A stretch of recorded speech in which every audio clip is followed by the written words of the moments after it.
Bismillah, Assalamualaikum. Masih di Fakta Sejarah, di kisahnya Kak Aisyah Syakila, rahasia di balik rumah kontrakan, bagian ke-28. Ini dia selengkapnya.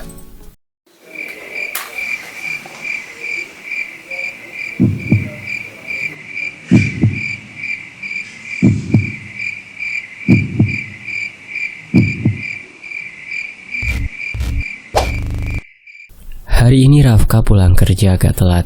Maghrib ia baru pulang, tapi niatnya menemui warga masih akan ia teruskan. Mang Yana sudah datang ditelepon oleh suamiku. Selesai sholat, mereka berdua pamit. Aku tak diizinkan ikut. Rafka meminta aku menunggu di rumah saja.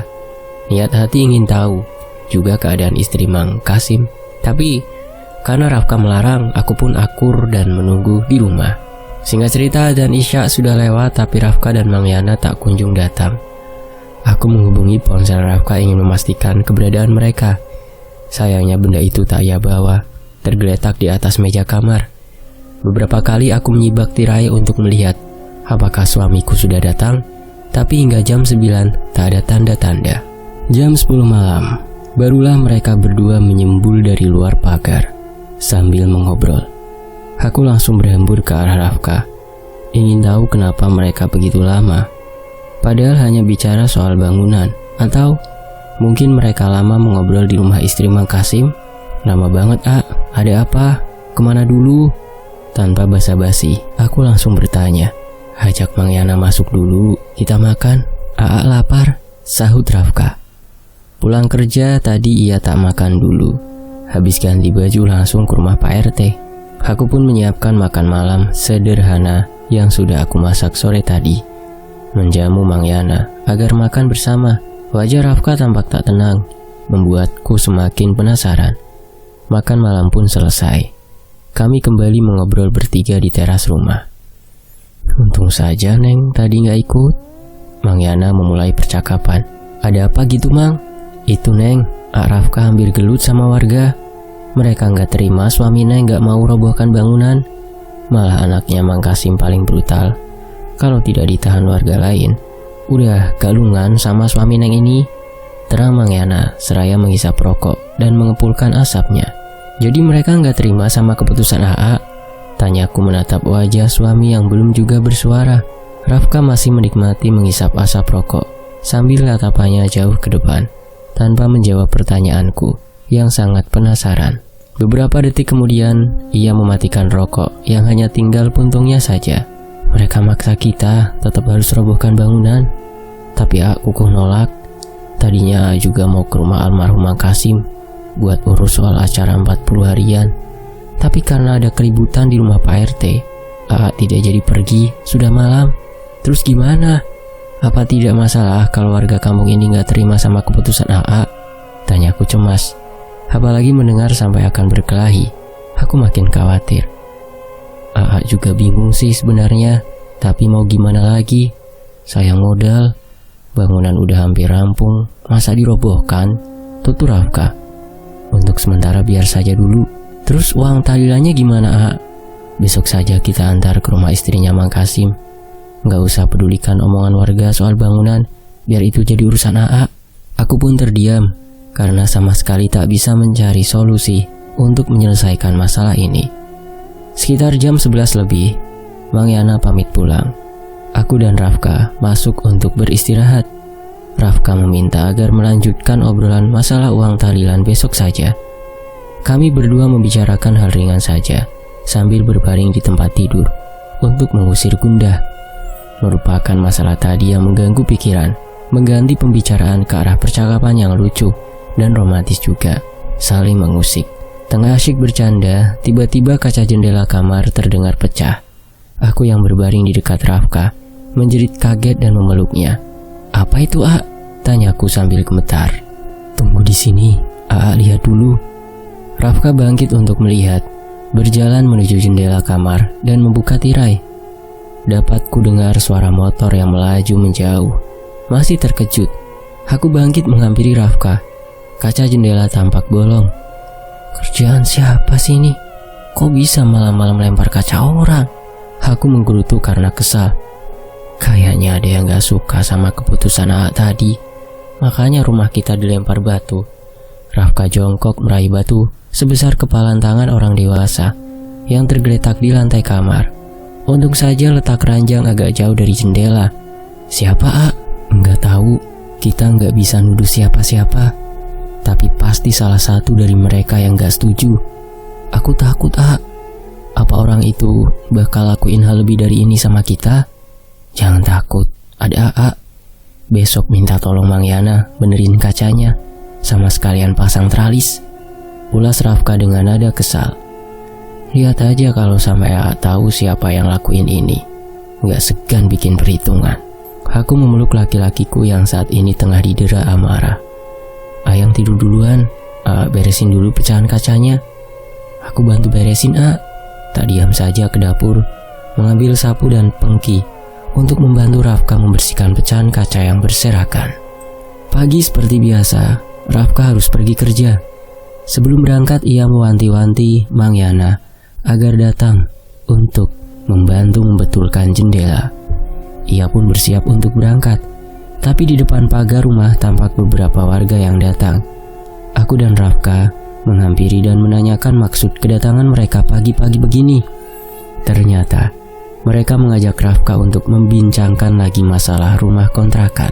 Bapak-bapak, saya sudah tegaskan, bangunan saya itu tidak bisa saya robohkan. Kasihan kami, Pak, sudah banyak modal yang keluar. Rafka berusaha bicara dengan lembut. Kamu tahu kalau akan ada akibatnya nanti. Bangunan yang ada korban di dalamnya akan dihuni sama hantu orang mati tersebut dan ganggu warga. Apalagi jalan ini tempat lalu lalang warga keluar masuk kampung lain. Perkara ini bukan sekali terjadi. Makanya kami berusaha mencegah kejadian seperti itu terjadi. Warga yang berusia cukup tua tampak kesal dan marah. Saya yakin tidak akan terjadi apa-apa, Pak. Lagian almarhum Mang Kasim tidak meninggal di tempat, tapi di rumahnya. Kamu itu warga baru dibilangin ngeyel. Apa kamu mau anak Mang Kasim ngamuk lagi? Malah istrinya Mang Kasim setengah gila gara-gara kematian suaminya. Salah satu warga lain yang juga tak terima ikut angkat bicara. Pak, kita bisa bicarakan baik-baik. Masuk dulu, kita ngobrol sebentar di dalam. Ajakku ketika menyaksikan keadaan mulai memanas. Mau bicarakan apa lagi? Sudah jelas suami Eneng menolak sama saran warga kampung ini. Warga lain yang tadi diam saja kini menyahut. Iya, kalau kalian gak mau ikut aturan, mending pindah saja dari kampung ini. Kami tidak mau diganggu hantu gentayangan gara-gara kalian. Bapak masih percaya sama hal seperti itu? Tanya Rafka. Jelas kami percaya, karena pernah lihat sendiri. Pokoknya kami gak mau tahu. Bangunan itu harus dirobohkan. Kalau kalian tidak bisa, biar kami robohkan secara paksa. Pak, ini namanya diskriminasi loh, Pak. Saya bisa laporkan kelakuan bapak-bapak ke kantor polisi. Rafka sedikit memberi ancaman. Saya bangun rumah juga di tanah pribadi, dan dana pribadi. Tidak ada kaitannya satu kejadian mengharuskan bangunan diruntuhkan. Apa bapak-bapak tidak kasihan sama kami yang sudah keluar banyak uang? Kami juga sudah bertanggung jawab membantu pemulasaran jenazah dan mengurus acara tahlil sampai selesai. Apa masih kurang, Pak? Itu kan memang tanggung jawab kalian. Masa mau lepas tanggung jawab? Begini saja, Pak. Kalau kukuh juga saya harus meruntuhkan bangunan, apalagi cara paksa dan tanpa izin. Saya sebagai pemilik terpaksa saya libatkan aparat dan melaporkan ke kantor polisi, ucap Rafka tegas. Warga yang datang tampak kehabisan kata. Dari raut muka mereka sama sekali tak setuju dengan keputusan Rafka. Tapi terlihat tak berkutik ketika Rafka mengusik tentang polisi. Mereka pun pergi dengan kekesalan sambil mengumpat dari belakang. Aku takut kalau kejadian malam tadi terulang lagi. Mereka yang datang kayaknya nggak terima. Aku yakin yang pecahan kaca itu ulah mereka juga. Kalau kejadian lagi, terpaksa kita libatkan aparat.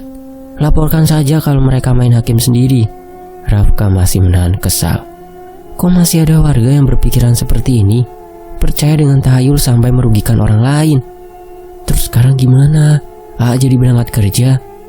Ya jadi berangkat. Ayang hati-hati di rumah. Nanti ada Mang Yana datang. Sudah telepon. Kalau bosan diam di rumah. bisa ke rumah ibu saja. Minta antar sama Mang Yana kalau sudah beres pasang kaca. Iya, Aa juga hati-hati di jalan. Iya sayang. Setelah mengucup kening dan mengucap salam, Rafka pun berlalu. Aku menunggu kedatangan Mang Yana dengan gelisah. Ternyata kampung ini berbeda dari kampung lain. Masih berpegang dengan mitos dan kepercayaan yang tak berdasar. Juga terlalu banyak mistis yang mereka percaya. Aku menyerahkan beberapa uang lembar pada Mang Yana untuk membeli kaca dan teralis yang akan dipasang. Kemudian memberikan arahan sesuai yang diminta Rafka. Setelah semua disepakati, kami melanjutkan pekerjaan masing-masing. Semalam aku juga meminta pada Rafka agar siang nanti aku saja yang pergi ke rumah istri almarhum Mang Kasim, menyerahkan uang yang diminta keluarga mereka untuk acara 40 harian. Sekalian memastikan kabar tentang istri Mang Kasim yang dikatakan Mang Yana kemarin. Rafka memang sempat melarang, tapi aku ingin memastikan kabar dari Mang Yana yang mengatakan kalau istri Mang Kasim itu sakit. Tak tanggung-tanggung, biaya yang diminta keluarga almarhum Mang Kasim jumlahnya sebesar 10 juta rupiah. Bagiku itu bukan jumlah kecil. Mungkin selama hidup belum pernah secara langsung melihat atau memegang uang sebanyak itu. Namun kali ini aku merasakan sendiri memegang uang ini. Sayangnya harus diserahkan pada orang lain sebagai rasa tanggung jawab. Aku sempat protes pada Rafka kalau jumlah yang diminta itu sangat tak wajar. Tapi keluarga Mang Kasim mengatakan bahwa itu uang terakhir untuk biaya acara 40 harian, didukung juga oleh warga. Karena acara seperti ini sudah biasa katanya. Secepat mungkin aku membereskan pekerjaan rumah agar urusan kami dengan keluarga almarhum Mang Kasim selesai. Lelah hati dan pikiran memikirkan biaya dari awal sampai saat ini. Tak sedikit juga yang suamiku korbankan. Malah kata anak Mang Kasim uang itu tak sebanding dibanding mereka yang kehilangan keluarga. Padahal kan itu sebuah kecelakaan. Siapa yang mau? Bukan keinginan ataupun kesalahan kami. Siang hari aku pamit pada Mang Yana yang masih berkutat dengan pekerjaannya. Untuk makan siang sudah aku siapkan nasi dan lauk di meja depan bersama camilan dan air minum dingin. Mang, aku pergi dulu ya. Mau ke rumah istri Mang Kasim, aku tinggal sebentar. Iya, gak apa-apa Neng, pergi saja. Tapi apa Neng gak apa-apa kesana sendiri? Apa harus saya antar? Takutnya anak Mang Kasim kasar sama Neng. Aku pergi sendiri saja. Semoga tidak apa-apa. Baiklah Neng, hati-hati. Kalau ada apa-apa, telepon saja Mamang. Iya Mang, terima kasih. Agak gusar juga aku pergi sendiri. Semoga saja tak ada apa-apa yang terjadi, karena niatku juga tak lain dan tak bukan ingin menyerahkan uang permintaan keluarga Mang Kasim. Rafka juga sempat khawatir, tapi aku meyakinkan suamiku itu bahwa semua akan baik-baik saja. Sudah siang hari tapi kampung terlihat sepi, tak begitu ramai orang yang lalu lalang. Mungkin orang-orang sibuk bekerja atau masih di sawah dan ladang. Mayoritas penduduk kampung kelihatannya adalah petani. Hanya beberapa warga termasuk ibu-ibu yang punya anak kecil tampak mengobrol ringan bersama tetangga sambil mengasuh anak. Aku belum lama di sini, jadi belum terlalu hafal seluk-beluk kampung ini. Mereka yang melihatku sesekali berbisik saat aku lewat di depan rumah mereka dengan tatapan yang entah. Mungkin warga kesal dengan keputusan suamiku yang tak mengindahkan permintaan mereka agar kami merubuhkan bangunan. Terserahlah. Yang terpenting sekarang urusanku dengan keluarga Mang Kasim cepat selesai, karena ini biaya pengurusan terakhir. Assalamualaikum, teriakku memberi salam ketika sampai dan berada di depan rumah Mang Kasim. Namun tampak sepi, tak terlihat tanda-tanda ada penghuni di dalam. Teras depan juga tampak kotor, dan banyak dedaunan kering berserakan seperti sudah beberapa hari tak terurus. Berkeliling ke samping rumah dan juga ke belakang, mencari mungkin saja suaraku tak terdengar pemilik rumah dari depan. Tapi tampaknya memang tak ada orang di belakang. Lalu inisiatif bertanya pada tetangga terdekat. Kebetulan pintu rumah tetangga sebelah terlihat terbuka. Aku mengucap salam, berharap ada orang yang bisa membantu. Siapa ya? Pemilik rumah yang tergopoh menghampiri bertanya tanpa menjawab salamku. Perempuan yang tak terlalu tua itu menatapku menunggu jawaban. Saya pemilik rumah kontrakan tempat Mang Kasim dulu kerja. Kira-kira istrinya kemana ya? Soalnya rumahnya sepi, sahutku menjawab seadanya. Ada apa memangnya cari istri Mang Kasim? Tanya tetangga itu. Dari pertanyaan dan raut wajah yang tiba-tiba berubah ketus saat aku mengenalkan diri. Bisa saja dia adalah saudara Mang Kasim yang tak suka padaku gara-gara kejadian di rumah kontrakan yang menimpa saudaranya. Saya ada urusan sama istrinya. Bi Karsi lagi tidak ada di rumah, nanti saja datang lagi. Jawabnya masih ketus. Baiklah, kira-kira kalau sore ada tidak? Tidak tahu, datang aja sore. Orang itu langsung saja masuk dan menutup pintu tanpa menunggu aku pamit. Dia berkata tak tahu, padahal rumah mereka berdekatan. Lalu kemana perginya istri Mang Kasim? Sikap tetangga yang aneh membuatku geleng-geleng kepala. Lalu berjalan meninggalkan rumah itu dengan kecewa karena tak bisa menyelesaikan urusanku. Neng Ica. Tengah berjalan menuju pulang, terdengar ada yang memanggil namaku. Lalu menoleh ke arah sumber suara. Ternyata Bu RT. Entah dari mana perempuan yang selalu bersikap ramah padaku ini.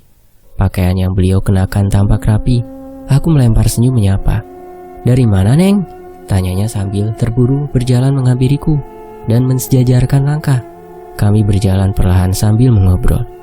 Ini Bu, dari rumah almarhum Mang Kasim, tapi tidak ada siapa-siapa, jawabku. Terus Ibu RT sendiri dari mana? Aku balas bertanya. Saya dari rumah saudara di kampung sebelah. Mau ngapain Neng ke rumah Pikarsi? Ada urusan saja Bu, tapi rumahnya sepi, kayak udah beberapa hari kosong, jawabku jujur. Neng apa sudah dengar kabar soal Pikarsi? Dia itu jadi stres. Saya juga awalnya tidak percaya, tapi tadi di kampung tetangga rame ngomongin soal dia, ucap Bu RT setengah berbisik.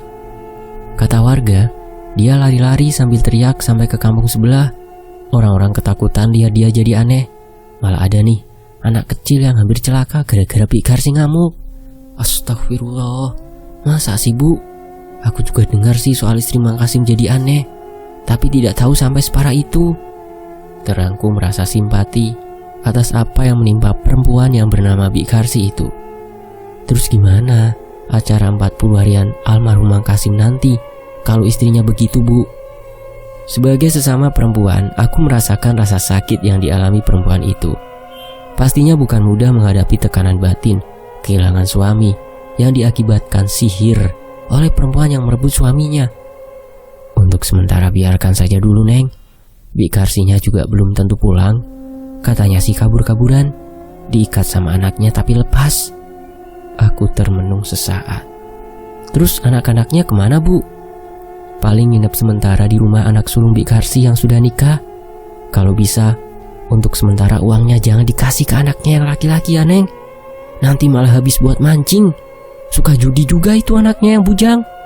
Malah katanya minggu kemarin tidak ada acara tahlil karena Pikarsi seperti itu. Jelas Bu RT. Aku tak tahu Mang Kasim punya anak berapa. Yang aku tahu hanya satu orang saja yang waktu itu marah-marah. Bingung juga mau menyelesaikan masalah ini. Bagaimana kalau istri Mang Kasim sakit? Iya Bu, nanti aku bicarakan sama suami. Neng, maaf ya, suami saya sebagai ketua RT di kampung ini berusaha bersikap adil, jadi harus mengamankan warga. Sebenarnya saya tidak enak sama Neng dan suami, terpaksa harus ikut pendapat warga. Neng jangan marah, ini semua keputusan warga yang mungkin Neng sama suami tidak setuju. Bagaimana juga ibu harus setuju sama warga demi kebaikan bersama. Aku dapat menangkap maksud ucapan Bu RT, pasti tentang rumah kontrakan. Iya Bu, tidak apa-apa. Aku juga tidak enak sama warga soal semua kejadian di sini. Tapi suami bersikukuh tidak mau ikut paksaan warga. Saya juga nggak bisa berbuat banyak. Kalau bisa Neng bujuk lagi suami. Soalnya anak Mang Kasim bilang kalau rumah kontrakan itu tidak juga diratakan, dia sendiri akan ajak warga buat runtuhkan. Aku menarik nafas panjang lalu menghembuskannya dengan lesu. Aku yakin anak Mang Kasim tak akan mudah diajak musyawarah. Bisa dilihat dari sikapnya selama ini. Malam tadi ada yang lempar jendela kaca rumah saya Bu. Tidak tahu siapa. Apa itu juga peringatan dari warga Bu? Hah? rumah Neng ada yang lempar? Siapa? Bu RT bertanya kaget. Sedangkan aku sendiri pun menanyakan hal sama padanya. Ia tampak terkejut mendengar ceritaku. Tidak tahu Bu, cuma saya merasa tidak nyaman tinggal di sini kalau dapat teror seperti itu. Wah, sudah keterlaluan itu Neng. Nanti biar saya bicarakan sama Bapak RT soal ini. Seharusnya jangan dibiarkan. Kalaupun mereka kesel sama Neng dan suami, tapi tidak boleh sampai mengganggu ketenangan orang. Makanya saya minta sama Neng, bicarakan lagi sama suami, biar Neng dan suami juga tenang dan kampung kita aman. Baik Bu, insya Allah saya coba bicarakan lagi nanti. Kami pun melanjutkan pembicaraan lain. Bu RT juga mengajakku agar ikut pengajian mingguan di kampung ini dan harus ikut aktif ikut kegiatan warga. Aku mengiyakan saja semua ajakannya. Kami berpisah di persimpangan. Katanya beliau ada urusan ke rumah warga. Gimana Neng? Sudah selesai? Tanya Mang Yana saat aku sampai di rumah. Tidak ada orang di rumahnya Mang, sepi. Tetangganya juga nggak tahu katanya. Kalau gitu biar nanti saya sama AA Rafka yang kesana lagi Neng. Mang Yana menawarkan diri. Iya Mang. Aku masuk kamar, merebahkan tubuh di tempat tidur, meraih telepon genggam dan menekan nomor Rafka. Sudah pukul 11:30. Suamiku itu pasti sudah mulai istirahat. Rafka menjawab panggilanku dan langsung saja aku ceritakan tentang kepergianku yang tak membuahkan hasil. Sama seperti saran Mang Yana, Rafka juga mengatakan agar nanti dia saja yang akan kesana lagi untuk mengantarkan uang itu. Niatku pergi ke rumah ibu hari ini urung, karena Mang Yana juga ada. Aku tak terlalu takut, pekerjaannya masih belum selesai. Jadi aku ada teman hingga sore suamiku pulang. Jadi malam ini mau pergi ke rumah Bikarsi sama Mang Yana? Tanyaku ketika selesai menyiapkan makan malam. Iya, jadi jangan lama-lama. Cuma antar uang saja, pasti langsung pulang. Kenapa? Nggak bisa lama-lama jauh dari AA ya. Ini apaan? Sautku mendelik. Tapi memang benar ucapan Rafka. Aku selalu merindukannya, ingin selalu bersamanya. Ayang nggak tahu aja selama kerja itu yang terbayang cuma dirimu. Ulasnya sambil mencubit hidungku. Ih, udah nikah juga masih aja suka gombal. Gak salah gombalin istri kan? Salah itu kalau gombal sama tetangga. Bisiknya sambil terkekeh. Emang berani gombalin tetangga? Enggak. Takut malam gak dipeluk sama Ayang nanti. Dia tertawa. Iyalah kalau berani, nanti tidurnya di teras. Asal tidurnya tetap sama Ayang. Ih ogah. Rafka makin lepas tertawa mendengar ucapanku. Senang melihatnya bahagia seperti ini. Kebahagiaan kecil selalu membuatnya tersenyum dan tertawa. Itulah mengapa aku menyukainya. Tak lupa, aku ceritakan pesan Bu RT tentang rumah kontrakan. Sudahlah, soal itu urusan AA. Ayang iyain aja apa kata Bu RT? Usil Rafka. Ya udah. Ini apa Yang? Tanya Rafka sambil merapatkan posisi dan menunjuk bagian telingaku. Mana? Sahutku sambil menyentuh bagian yang Rafka tunjuk. Tapi aku merasa tak ada apapun. Ini nih. Rafka mendekatkan kepalanya ke telingaku. Satu kecupan mendarat di pipi. Bilang aja pengen cium. Aku mendelik, tapi sangat suka dengan tingkah dan usikan manja darinya. Iya emang pengen. Sejurus kemudian bibirnya singgah dan bermain di bibirku. Aduh, aku menyambut, membalas dengan tangan melingkar di lehernya. Perlakuannya yang seperti inilah yang selalu membuatku rindu. Kangen, ucapnya manja sambil memeluk. Padahal tiap hari juga ketemu. Ke kamar yuk, ajaknya seraya menuntun tanganku. Assalamualaikum, teriak seorang dari luar. Tampaknya Mang Yana datang untuk menemani Rafka ke rumah istri Mang Kasim. Ya, gagal deh. Aku terbahak melihat raut kecewa di wajahnya. Sudah tahu malam ini niat ke rumah Bikarsi, malah main gombal. Masuk Mang, ajak Rafka sambil membuka pintu. Iya, saya tunggu di luar saja. Kalau gitu saya makan dulu Mang, ayo. Mamang juga makan sekalian ya. Kita makan sama-sama. Silahkan terima kasih. Saya sudah makan sebelum kesini. Beberapa kali diajak Mang Yana tetap menolak. Akhirnya hanya aku dan Rafka yang menikmati hidangan malam ini. Berangkat ya, hati-hati di rumah. Iya, jangan lama pokoknya aku takut. Kalau ada apa-apa telepon ya. Bawa HP kok. Aku mengangguk mengerti.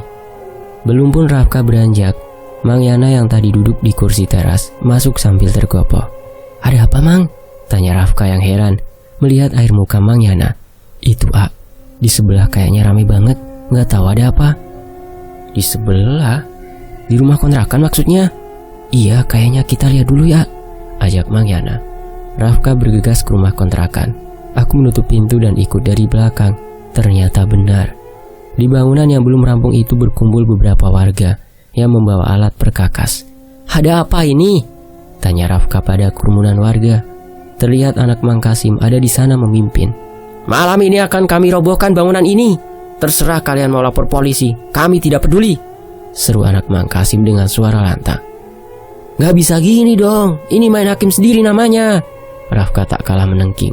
Kamu tahu, ibu saya gila gara-gara bangunan ini masih ada. Dan awalnya sebelum ibu saya sakit, ada warga yang menyaksikan ibu saya histeris ketika lewat di sini. Sekarang dia jadi hilang akal gara-gara melihat bangunan ini. Apa kalian mau tanggung jawab? Bisa kalian sembuhkan ibu saya? Anak Mang Kasim makin berapi-api. "Ya, kalau dibiarkan bisa saja terjadi kejadian yang lain lebih dari itu.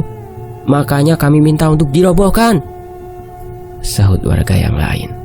"Hancurkan saja, tidak usah pedulikan mereka. Kalau ada apa-apa sama kampung ini, belum tentu mereka tanggung jawab," teriak yang lain, makin menyulut keadaan yang makin memanas. "Kalau kalian tidak setuju sama aturan warga kampung ini, baik, pindah saja," cetus orang yang tampak berusaha lebih tua. Cuma Mang Yana dan yang bekerja membangun bangunan yang tak terlihat ikut datang untuk merobohkan bangunan milik kami. Aku memegang lengan Rafka. "Gimana ini, A?" Rafka terlihat dipenuhi amarah. Gigi meratuk saling beradu. Dengan genggaman tangan di kepalan, ia hendak maju melawan, tapi tangannya ditarik Mang Yana. "Jangan, A, bahaya," sergah Mang Yana melarang. Sejenak Rafka terpejam menenangkan diri. Aku mengusap punggungnya agar dia tenang. Aku tahu pasti dia marah dan kesal. Untuk beberapa saat, kami hanya terdiam menyaksikan warga yang riuh saling bicara sendiri, meluapkan kekesalan mereka. Salah satu warga mulai menghantam tembok dengan palu besar. Aku melirik suami yang sepertinya masih dilanda amarah. "Besok terpaksa lapor ke kantor polisi, tuntut mereka untuk ganti rugi," tutur Rafka. "Iya, kalau kita melawan juga pasti celaka. Tidak mungkin bisa melawan warga seramai dan sebanyak ini. Kita cuma 3 orang, apalagi keadaannya tengah panas seperti sekarang," timpal Mang Yana. "Kita pulang saja." Rafka tampak kesal dan kecewa karena tak bisa berbuat apa-apa. Belum jauh kami melangkah, ada suara perempuan yang teriak memanggil warga. Kami berbalik badan, ingin tahu apa yang terjadi. Warga yang tadi mulai menggedor tembok menghentikan aksi, lalu menuju perempuan yang teriak tadi. Kurang jelas perempuan itu bicara apa, tapi terlihat anak Mang Kasim pergi setengah berlari, diikuti beberapa warga. Mang Yana bergegas menghampiri warga yang masih ada di depan bangunan. Aku dan Rafka ikut menghampiri. "Ada apa itu, Kang Ule?" tanya Mang Yana pada salah satu warga. "Itu katanya Bi Karsi ngamuk lagi. Tadi sore dia pulang ke rumah ketakutan." "Kita kesana, Kang," ajak Mang Yana. "Terus ini bangunan gimana?" "Sekarang keadaan Bi Karsi lebih penting. Kalau bangunan mah gampang, ada besok lagi." Sengaja Mang Yana mengalihkan perhatian warga yang masih tersisa. Akhirnya semua setuju pergi ke rumah Bi Karsi, termasuk aku dan Rafka. Juga ikut ingin tahu keadaan istri Mang Kasim itu. Setidaknya untuk saat ini rumah kontrakan kami aman. Semoga saja ada jalan untuk menyelamatkan bangunan yang sudah susah payah Rafka bangun selama ini dengan hasil keringat sendiri. Di sisi lain, warga tampak berkerumun di depan rumah Bi Karsi, saling bergumam, membicarakan kejadian yang menimpa perempuan itu. "Bu, sadar, Bu!" Anak Mang Kasim dan beberapa warga memegangi Bi Karsi yang meronta menjerit ingin berlari di halaman. "Lepaskan aku takut, lepaskan!" Bi Karsi memaksa ingin lepas. "Kita bawa masuk." Nggak mau." Bi Karsi diseret masuk ke rumah yang sudah dikerumuni warga, meronta dan menolak sambil teriak. Matanya tadi terbelalak terus menjerit, tidak tahu lihat apa, terus lari keluar ketakutan, ujar salah satu ibu-ibu yang berdiri tak jauh dari kami. Sepertinya tetangga sekitar sini. "Iya, kasihan Bi Karsi, sudah dihianati, ditinggal meninggal, sekarang seperti orang stres. Katanya dia lihat hantu di rumah kontrakan tempat Mang Kasim kerja. Masa sih? Kok kampung kita jadi serem begini ya? Sahut yang lain. Ya sudah, dari dulu kalau ada yang mati di rumah bangunan belum rampung, harusnya dirobohkan. Yang punya rumah gak mau denger, ya gini jadinya. Ada juga yang bicara mengaitkan kalau kejadian ini adalah akibat dari rumah kontrakan yang masih berdiri semenjak kematian Mang Kasim. Tanganku semakin erat menggenggam lengan Rafka. Entah ada apa sebenarnya. Teriakan dari dalam semakin nyaring terdengar. Salah seorang warga yang baru keluar dari rumah itu tampak kelelahan. Kedatangannya langsung disebut warga untuk ditanya kejadian di dalam itu apa yang terjadi. "Bi Karsi kenapa lagi, Pak?" tanya satu ibu-ibu. Mungkin dia istrinya, karena langsung memegang tangan laki-laki yang baru keluar itu. "Nggak tahu, Bu, teriak-teriak mulu, minta ampun kayak ketakutan, nggak mau dipegang warga. Tadi bapak ditendang," jawab laki-laki itu terengah-engah. Tapi Bi Karsi bilangnya, "Ada harimau mau makan dia." "Wah, Bi Karsi beneran gila, kasihan ya," ujar yang lain. "Harimau? Hah, aku jadi teringat pada sang penjaga yang sudah lama tak terlihat semenjak kejadian di rumah kontrakan dulu." Penasaran dengan ucapan warga, perlahan melepas tangan Rafka dan memaksa menerobos kerumunan yang berada di depan rumah Bi Karsi. "Yang, mau kemana?" Tak kuhiraukan suara Rafka yang memanggil. Aku berhasil berada di depan pintu rumah yang terbuka. Perempuan bernama Bi Karsi itu masih berteriak meminta warga agar mengusir harimau, sambil tangannya meronta dipegang beberapa orang. Warga tak menggubris, hanya saling bicara sendiri. Kakiku seketika lemas dan mundur beberapa langkah saat melihat sosok harimau yang tengah berdiri di sudut ruangan menatap Bi Karsi. Sedangkan istri Mang Kasim itu terus saja menjerit meminta ampun. Ternyata benar. Wanita itu melihat makhluk sesosok harimau yang kulihat saat ini sangat besar dan bermata merah menyala, menatap tajam seakan mau menerkam. Menakutkan. Tampaknya hanya Bi Karsi dan aku saja yang dapat melihat harimau itu. Apakah dia sang penjaga? Tapi kenapa mengganggu Bi Karsi? Tanpa diminta, aku mendekati Bi Karsi. Dia hanya meronta, meminta agar dijauhkan dari rumah ini. Tanpa peduli pada siapapun, aku duduk di samping istri almarhum Mang Kasim itu lalu berkata, "Tenang, Bi." "Gimana bisa tenang? Aku tidak mau mati. Nggak mau mati," teriaknya sambil mendekap kedua telinga tanpa memandangku yang bicara padanya. "Saya bisa lihat harimau itu, Bi," bisikku agar warga tak mendengar. Bola mata Bi Karsi yang membulat seketika menatapku. "Kamu siapa?" tanyanya. Mungkin Bi Karsi tak ingat padaku, karena hanya beberapa kali saja kami bertemu. "Kamu bisa lihat harimau itu kan?" tunjuk Bi Karsi ke sudut ruangan tempat harimau itu berdiri. "Iya, Bi, saya lihat." "Katakan sama warga kalau aku tidak gila. Bilang kalau kamu juga bisa lihat harimau yang mau makan aku itu. Katakan!" ucapnya sambil teriak padaku. Ia tampak sangat ketakutan. "Iya, Bi, saya minta Bi Karsi tenang dulu." "Sayang," Rafka masuk menghampiriku. "Kenapa yang masuk ke sini? Kita keluar." Rafka meraih tanganku. "Tunggu, A. Aku lihat harimau yang dilihat Bi Karsi," bisikku. "Apa? Harimau? Mana?" Rafka tampak mengedarkan pandangan. "A nggak lihat," ucapnya kemudian. "A ingat sang penjaga. Cuma aku dan bapak yang bisa lihat, dan aku tidak tahu kenapa Bi Karsi bisa lihat." "Jadi maksud Ayang, harimau yang dilihat Bi Karsi itu sang penjaga? Terus harimaunya di mana?" Rafka bertanya sambil berbisik. "Itu di sudut ruangan, tapi aku nggak tahu itu sang penjaga apa bukan. Makanya ingin memastikan, tapi bingung, terlalu banyak warga. Aku malah bimbang jika warga tahu aku bisa melihat harimau itu. Mereka malah menuduh yang bukan-bukan. Tambah lagi keadaan tengah heboh. A harus apa ini sayang? Apa perlu A rukyah? Kayaknya ini bukan kesurupan, A. A diam saja sebentar, temenin aku di sini." Bersambung, kira-kira apa sih yang dilakukan Bi Karsi sampai diteror oleh penjaganya Ica? Nantikan kelanjutannya di Fakta Sejarah. Terima kasih Kak Aisyah, terima kasih teman-teman sudah menyimak sejauh ini di sini.